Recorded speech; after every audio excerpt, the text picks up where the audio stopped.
wish me luck. Right, part way through the cleaning process. I've actually gone a bit further than I planned. Done the whole wheel arch, so that's looking pretty good. The rack is all clean, heat shield's all clean. It's actually looking pretty good under there. Next up, helicoiling the subframe mount. So stripped the subframe mount thread 7 years ago, last time the subframe was off, put a nut on the other side, forgot about it ever since. One helicoil kit. Now, problem is when I open this drill bit is 14.5mm, and when I got it, it was straight shank the whole way down, and that did not fit in my drill.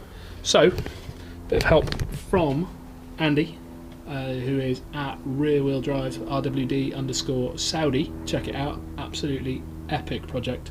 Anyone that is not following it really should be. Think rear wheel drive, B5S4, Saab engine, whole set turbo. What more do you need to know? Go, follow him now. Anyway, Andy has got a lathe. So, we turn this down.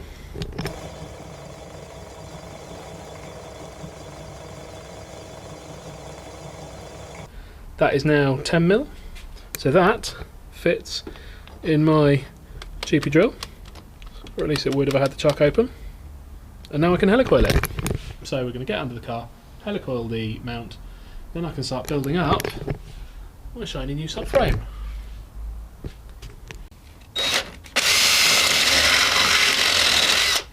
Now I'm going to try and run this tap through it. Find it out. One insert.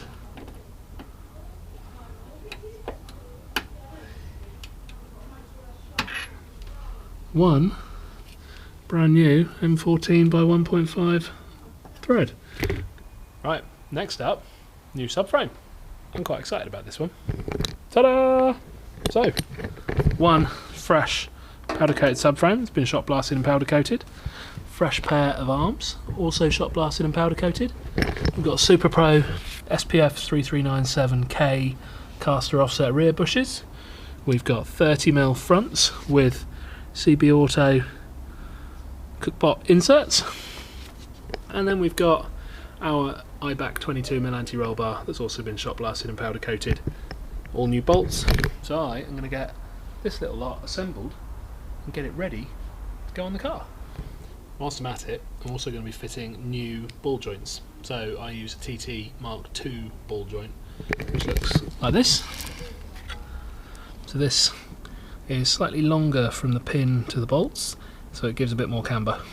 Now when you line them up, two of the holes line up perfectly, but this one, as you can see, doesn't. So I'm going to bolt that up, slide it to where I want it to be, and then we mark where we have to drill this and modify it. That's all bolted up, it's where I want it to be. Pop that in there, and I've marked where I'm going to grind it out. So we'll get that machined out, and then we'll be able to bolt it up with all three.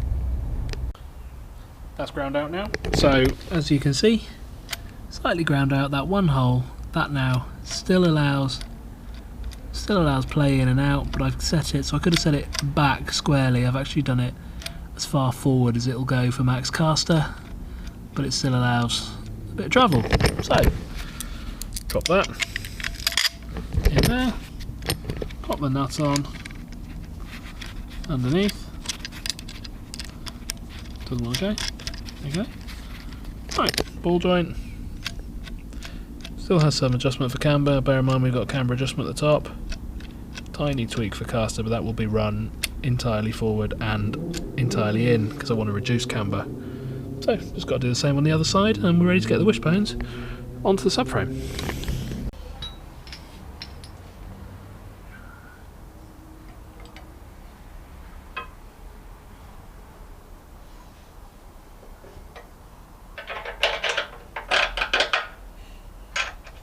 That's actually quite interesting. Let me show you.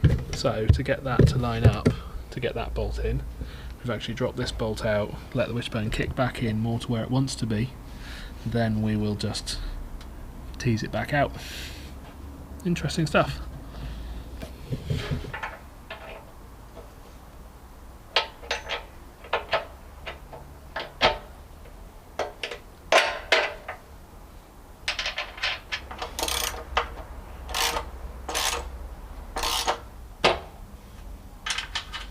Worth noting, always put these bolts in from underneath, even when you've got a subframe off, because once the subframe's on, these will not lift out the top. Open them up, find a hammer, there it is.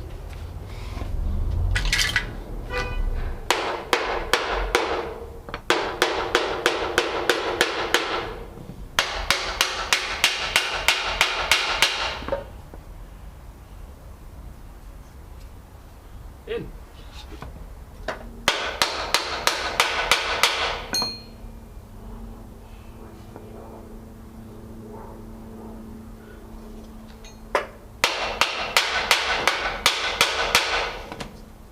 So it's that one.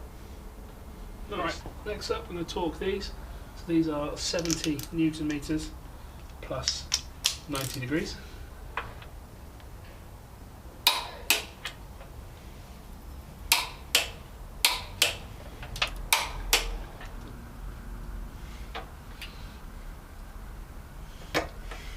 Two.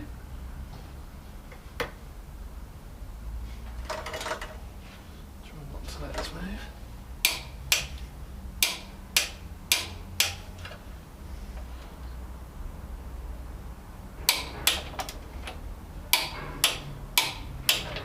On that side, so it's from there.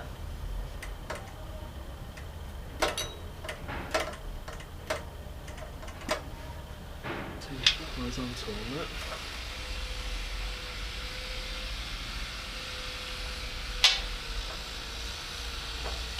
There you go. 90 degrees. Right then. Into roll bars.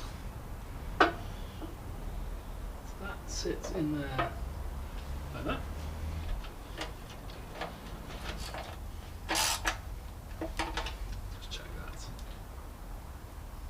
Interesting. That is contacting subframe. Subframe needs a tweak there. So it's always worth checking this stuff. So down here, the anti-roll bar is actually touching the subframe ever so slightly. That ain't cool. So I'm going to pop the bar off and just modify the subframe there ever so slightly. What a nuisance.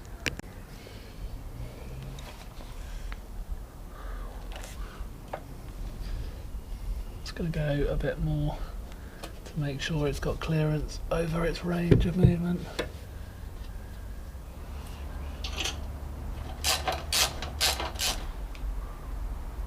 There you go, clearance over the full range of movement. Right, finally, it's ready. Let's get it in.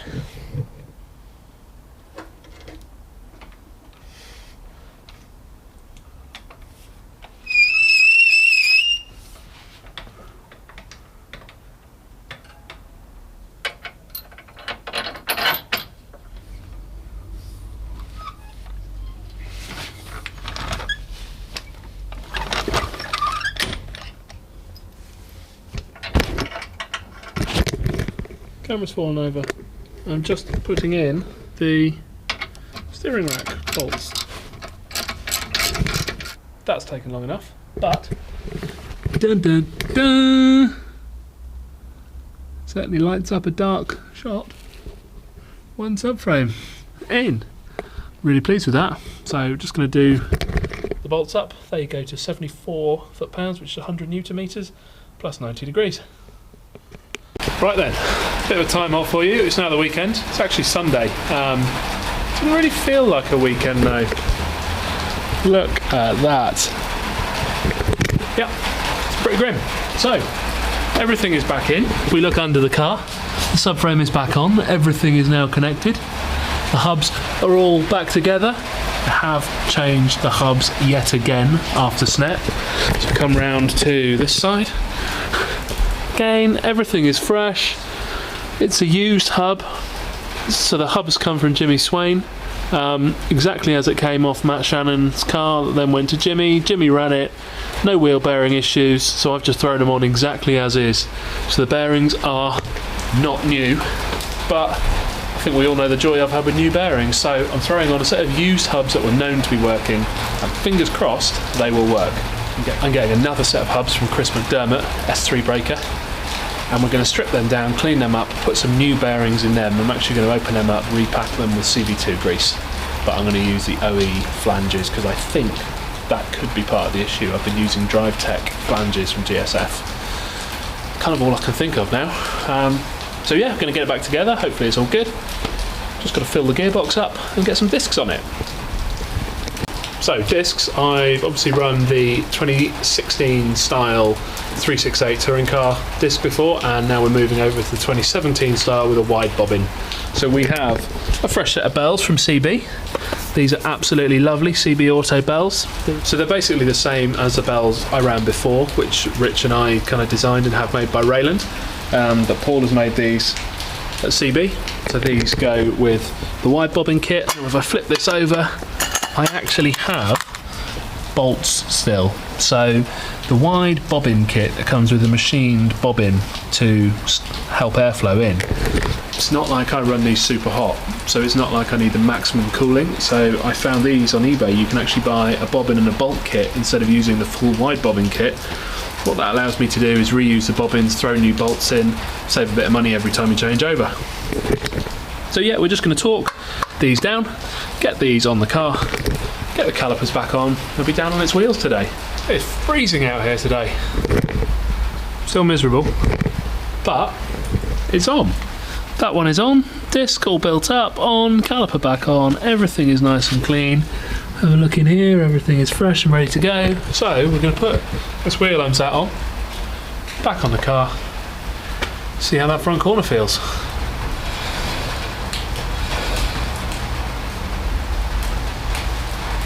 Well, this is unusual. Not only does it turn, it doesn't wobble. It doesn't wobble. It's a miracle. I knew we'd get there. Right, splitter back on the ground. Time for a test drive.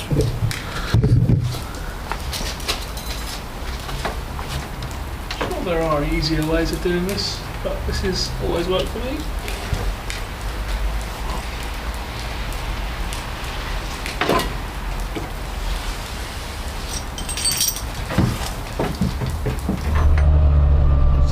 Subframe on. We're out for a little test drive. Everything feels pretty good. It's certainly a lot nicer being a bit cleaner under the car. So yeah, really happy. All set for the race now. So really looking forward to that.